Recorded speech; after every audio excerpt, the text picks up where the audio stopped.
भैया जल्दी TV on करो ना, आज किटी की नई Himachali creepy pasta story I है यार। हाँ रुक बहन, रिमोट मेरे पास है। चलो चलो किटी को लगाओ। हेलो दोस्तों, मैं हूँ किटी और आज हम सुनेंगे एक नई चिल थिल क्रीपी पास्ता। तो तैयार हो जाओ क्योंकि आज की कहानी लेकर आई हूँ मैं हिमाचल के पहाड़ों से सीधी तुम्हारे घर तक। लाइट्स ऑफ करो, ब्लैंकेट टाइट पकड़ो और शुरू करते हैं कहानी को। सिया और आरव एक भाई और बहन जो अपने गांव हिमाचल में पहली बार आए थे घूमने। उन्होंने बोर्ड पे जो वार्निंग लिखी थी बंजर वैली की, वो इग्नोर कर दी और रात को इस श्रापित रास्ते से चल पड़े अपने गांव के घर की तरफ। आगे देखते हैं कि वार्निंग को इग्नोर करने की उन्हें क्या सजा मिलती है। आरव और सिया एक भाई बहन जो अपने घर की ओर जाने के लिए निकले। बंजर वैली की रात, ठंडी हवा, घनी धुंध और एक पतला सा पहाड़ी रास्ता जहां आरव और सिया चुपचाप चल रहे थे। आरव थोड़ा आगे चल रहा था सिया से और थोड़ा आगे निकल गया। फिर आरव ने टॉर्च ऊपर उठाई जैसे अंधेरे से पूछ रहा हो, कौन है यहाँ? फिर सिया आरव के पीछे भागती हुई उसके पास पहुंची। तब अचानक सिया रुक गई। उसकी आंखें खुली की खुली रह गई। उसने आरव की स्लीव जोर से पकड़ ली। आरव को लगा शायद उसको कुछ दिखा होगा, इसलिए वो घबरा गई और मेरी स्लीव जोर से पकड़ ली। पर जब आरव ने टॉर्च घुमाई पूरे 180 डिग्री, लेकिन धुंध के अलावा कुछ भी साफ नहीं था। फिर एक आवाज, जैसे उसके कान में किसी ने फुसफुसा के कुछ बोला हो। आरव का चेहरा बिल्कुल सख्त हो गया। वो सिर्फ सुन रहा था, सांस तक रोककर। सिया के हाथ का प्रेशर और बढ़ गया, जैसे वो कह रही हो, मुझे यहाँ से ले चलो। आवाज फिर आई, इस बार और पास से। टॉर्च की लाइट फ्लिकर करने लगी और दोनों का डर और गहरा हो गया। पाइन ट्रीज के बीच एक पतली सी औरत की परछाई, न चेहरा न आंखें, सिर्फ एक साया।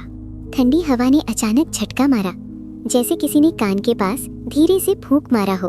बस इसी पल आरव ने सिया का हाथ खींचा।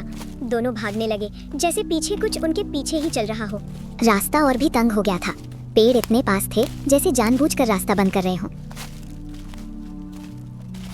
सिया का पैर फिसला और वो गिर पड़ी। आरव पल भर के लिए भी नहीं सोचा, उसने तुरंत सिया को उठा लिया। उसी वक्त आवाजें बदलने लगी।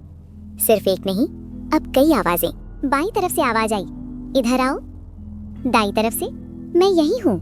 और फिर बिल्कुल पीछे से, रुक जाओ। सिया चीख पड़ी। आरव का दिल जोर से धड़क उठा। उसे महसूस हुआ ये सिर्फ आवाज नहीं है, ये उनका पीछा कर रही है। अचानक टॉर्च बुझ गई। पूरा जंगल अंधेरे में डूब गया। अब सिर्फ उनकी सांसें सुनाई दे रही थी। सिया ने कान के पास एक आवाज महसूस की, बस तुम दोनों ही बचे हो। इसी डर के बीच उनके पाँव ने पक्की सड़क को छू लिया और जैसे ही जंगल के बाहर आए, सारी आवाजें अचानक खामोश हो गई। जंगल के बाहर निकलते ही जैसे सारी दुनिया रुक सी गई। ना कोई आवाज, ना कोई साया। सिया ने पीछे मुड़कर जंगल की तरफ देखा। ऊंचे पाइन पेड़ बिल्कुल चुप, जैसे कुछ हुआ ही ना हो। सिया वहीं खड़ी रह गई। उसके होंठ कांप रहे थे। अगर हम रुक जाते तो? तब आरव की नजर पड़ी। पेड़ों के बीच एक पतला सफेद साया। सिया ने डर के साथ पूछा, भैया वो अभी भी वही है ना? आरव ने जवाब नहीं दिया। और फिर वो जंगल के अंधेरे में घुल गया। जैसे कभी था ही नहीं।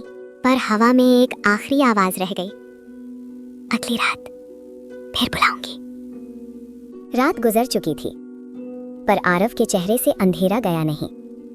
खिड़की के बाहर सुबह थी, पर उसकी आंखों के अंदर अभी भी बंजर वैली की रात जिंदा थी। सिया चुप थी, बहुत ज्यादा चुप, जैसे आवाज चली गई हो। किचन में चाय रखी थी, पर किसी ने हाथ नहीं बढ़ाया। कुछ डर ऐसे होते हैं जो भूख से भी ज्यादा गहरे होते हैं। गांव का सबसे बूढ़ा आदमी उन्हें देखते ही समझ गया। उसकी आंखों में सवाल नहीं थे, सिर्फ पहचान थी। उसने उंगली उठाई पुरानी रास्ता की तरफ। सिया की सांसें रुक सी गईं। आरव ने पहली बार महसूस किया ये सिर्फ उनके साथ नहीं हुआ। बुद्धा धीरे बोला, वो रास्ता रात के बाद नहीं जाता, वो रास्ता लोगों को ले जाता है। उसने बताया, हर कुछ सालों में एक सफेद परछाई दिखती है, चेहरा नहीं, बस आवाज। जो उस आवाज के पीछे गए वो कभी वापस नहीं आए। गांव ने पूछा भी नहीं, बस याद करना छोड़ दिया। आरव और सिया जंगल की तरफ देख रहे थे। डर खत्म हो चुका था, पर यकीन आ गया था। ये कहानी अब उनके साथ बंद ही रहेगी।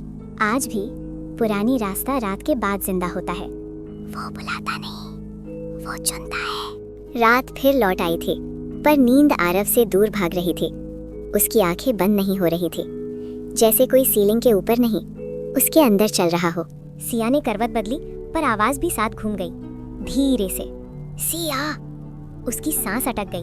खिड़की के बाहर वो खड़ी थी, चेहरा धुंधला पर मौजूदगी बिल्कुल साफ, जैसे कह रही हो, तुम भूल गए पर मैं नहीं।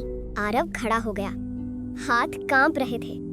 उसने जो देखा वो सच था या सपना, ये फर्क अब जरूरी नहीं रहा। दरवाजा खुला और सिया ने आरव का हाथ पकड़ लिया।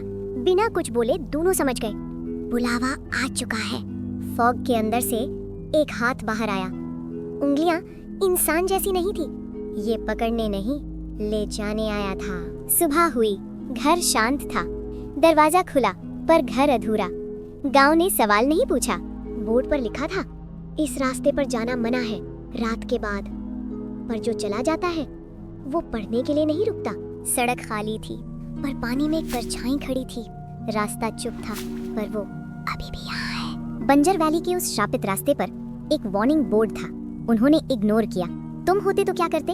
याद रखना, हर वार्निंग सिर्फ बोर्ड पर लिखने के लिए नहीं होती।